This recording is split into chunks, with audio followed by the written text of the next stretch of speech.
Hi, can I ask you a question? When was the last time that you did something simply because it brought you joy? I'm not talking about did it make you money? Was it productive? I'm not talking about, was it something that somebody else expected from you? I'm talking about something that you did simply because it made your soul smile. Oh, if that question was hard for you to answer, you're not alone. But this is where the sacral chakra work begins. Now, when we think about the sacral chakra, we think about sexuality, creativity, pleasure, those types of things. Those are parts of the expression. But the real question is it safe to feel? Now, the root chakra teaches us how to survive. The sacral chakra teaches us how to live. They're two totally different things. But when you're conditioned and spent years living in survival mode, it's not that you forget how to live. Sometimes it's often that we forget how to feel. And it's not all at once, it's little by little.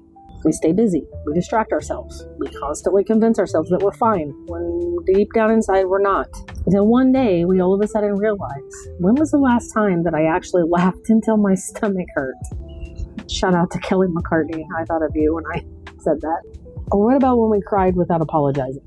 Or danced because the song moved us? Or just sat down and created something just because it made us happy? That's not a weakness. That's your inner world asking to be noticed. But here's something I find interesting. Have you ever noticed how, the world sends us mixed signals all the time? We're told to follow our dreams as long as they're practical. We're told to express ourselves, but don't be too emotional. We're told to work hard, but somehow we're supposed to know how to relax. We're encouraged to create as long as it's productive.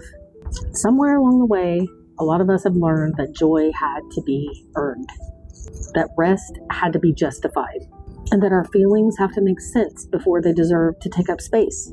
I don't think that we're born believing that. I think we're taught that. And today, the sacral chakra is inviting us to think something a little different. Because our emotions are not problems to solve. They are messages to understand. Fear gets us to pay attention. Anger reminds us that something matters. Grief reminds us that we've loved. And joy shows us how to feel alive. None of those emotions are mistakes, but they are all part of the human experience. So our challenge isn't the emotions that we have. Our challenge is that we've been taught which ones we're allowed to have. For instance, maybe you learned that crying made you weak, that anger made you too much. Maybe your excitement was met with disappointment. Maybe your creativity was criticized. Maybe you learned to be responsible long before you learned how to play and just be a kid.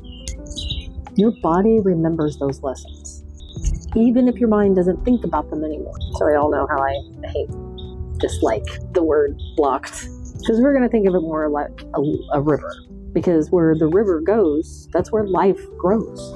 And when something, disrupts that flow, the water just doesn't disappear. It waits. Sometimes it's still. And sometimes it spills over into places that we never intended it to. And that's exactly what our emotions do. Our emotions do the same thing. Some of this might look like, feeling emotionally numb or feeling everything all at once, like I did when I found out about Pam, my sister. Losing interest in the things that you love. Feeling disconnected from your creativity. Never feeling like you have permission to just play. You're a grown-up. You can play anytime you want. Feeling guilty every time you rest. Always needing to stay busy. Feeling uncomfortable receiving love, kindness, compliments. And none of these mean that you have failed. What it means is that something inside you needs to be felt. I consider water as one of the greatest teachers. Of course, I kind of look at all the elements like that. But let me explain water just a little bit. Because it doesn't argue with itself. It doesn't criticize itself. It doesn't apologize for changing shapes. The streams move around the rock. The ocean rises and falls with the moon. Yes, it's all still aqua. But maybe we're supposed to be a little bit more like that. Not judging the emotions that pass through us because they don't align with what somebody else thinks that we should be feeling. Not trying to hold on to joy and push away grief.